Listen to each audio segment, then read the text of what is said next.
विक्रम बेताल की कहानी भाग 3। यमुना नदी के तट पर धर्म स्थान नामक नगरी था, जहाँ गणाधिप राजा शासन करता था। धर्म स्थान नगर में केशव नाम का एक ब्राह्मण भी रहता था।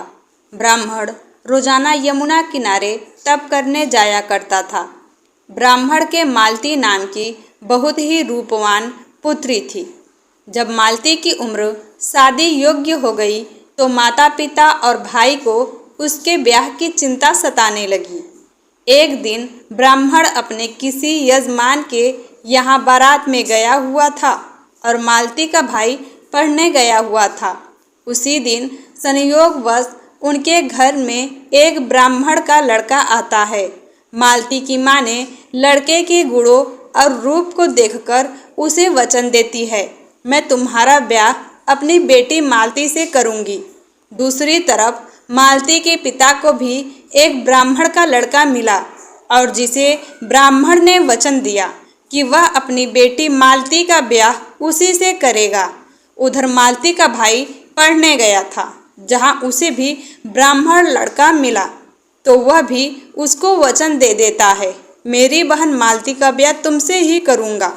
कुछ समय पश्चात जब ब्राह्मण घर आया तो देखा कि वहाँ एक ब्राह्मण का लड़का पहले से है।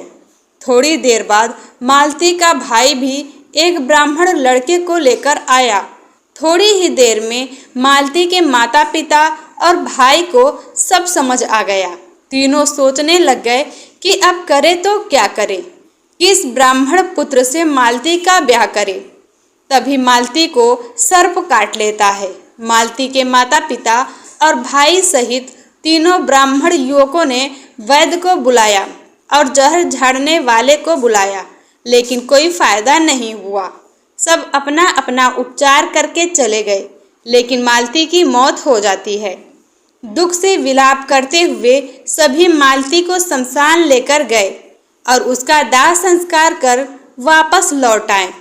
तीनों लड़कों में से पहले लड़के ने मालती की हड्डियां समेट ली और फकीर बनकर जंगल में चला गया। दूसरे लड़के ने मालती के शरीर के राख को गठरी बांध वही झोपड़ी बनाकर बस गया। तीसरा लड़का योगी साधु सन्यासी बनकर नगर नगर घूमने लगा। एक बार वह तीसरा लड़का घूमते घूमते किसी नगर में जा पहुंचा, जहां वह एक ब्राह्मण के घर गया। उस ब्राह्मण के एक लड़का था जो उस नगर के राजा के यहाँ सैनिक था। जब ब्राह्मण भोजन पर बैठा तो कुछ सैनिक उस ब्राह्मण के बेटे का शव लेकर आते हैं। वे सैनिक उस घटना के बारे में बताते हैं जिसके कारण उसके लड़के की मौत हुई थी।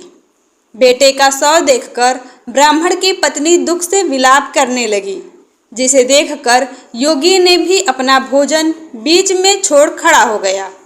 ब्राह्मणी का रोना उसके पति से देखा नहीं गया।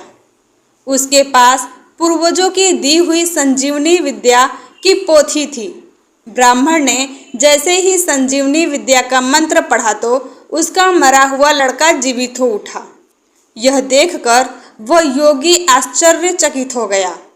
योगी ने सोचा कि अगर वह संजीवनी विद्या की पोथी मेरे हाथ आ जाए तो मैं मालती को फिर से जीवित कर लूँगा। इसके बाद उस योगी ने खाना खाया और ब्राह्मण के घर ही रुक गया। रात को जब सभी भोजन करके सो गए तो योगी चुपचाप धीरे से उस पोथी को लेकर चल पड़ा। अब योगी उसी स्थान पर जा पहुंचा जहां मालती का दाह संस्कार किया गया था। वह जाकर देखता है दोनों लड़के वह बैठे बातें कर रहे थे। योगी ने दोनों को संजीवनी विद्या की पोथी के बारे में बताया। दोनों ने अपने पास रखी मालती की हड्डियां और राख निकाली। जैसे ही योगी ने मंत्र पढ़ा, मालती जीवित हो उठी। अब फिर से वे तीनों मालती के लिए झगड़ने लगे। इतनी कहानी सुनाकर बैताल बोला, हे राजन, अब बताओ कि वह लड़की किसकी पत्नी बननी चाहिए। राजा विक्रम ने जवाब दिया, जो लड़का वह झोपड़ी बनाकर रह रहा था, जो मालती के शरीर के राख को रखे हुए था, उसकी। बेताल, उसकी क्यों? तब राजा विक्रम, जिसने हड्डियां रखी वह उसके बेटे के समान हुआ, जिसने संजीवनी विद्या से जीवन दान दिया वो बाप के समान हुआ, और जो राख लेकर रमा रहा वही उसका हकदार हुआ। राजा विक्रम का उत्तर सुनकर बैताल कहता है, राजन तुमने अच्छा गणित लगाया पर अपनी शर्त भूल गए। और इतना कहकर बैताल फिर उसी पीपल के पेड़ पर जा बैठा। राजा विक्रम फिर लौटे और बैताल को लेकर फिर से चल पड़े। आगे आने वाले भाग में हम आपको विक्रम बैताल की कहानी के सभी भाग सुनाएंगे, जिसमें आपको पता चलेगा कि बैताल ने कौन कौन सी ज्ञानवर्धक कहानियाँ राजा विक्रम को सुनाई थी। तो दोस्तों, ऐसे ही और कहानियाँ सुनने के लिए हमारे चैनल को ज़रूर सब्सक्राइब करें। धन्यवाद।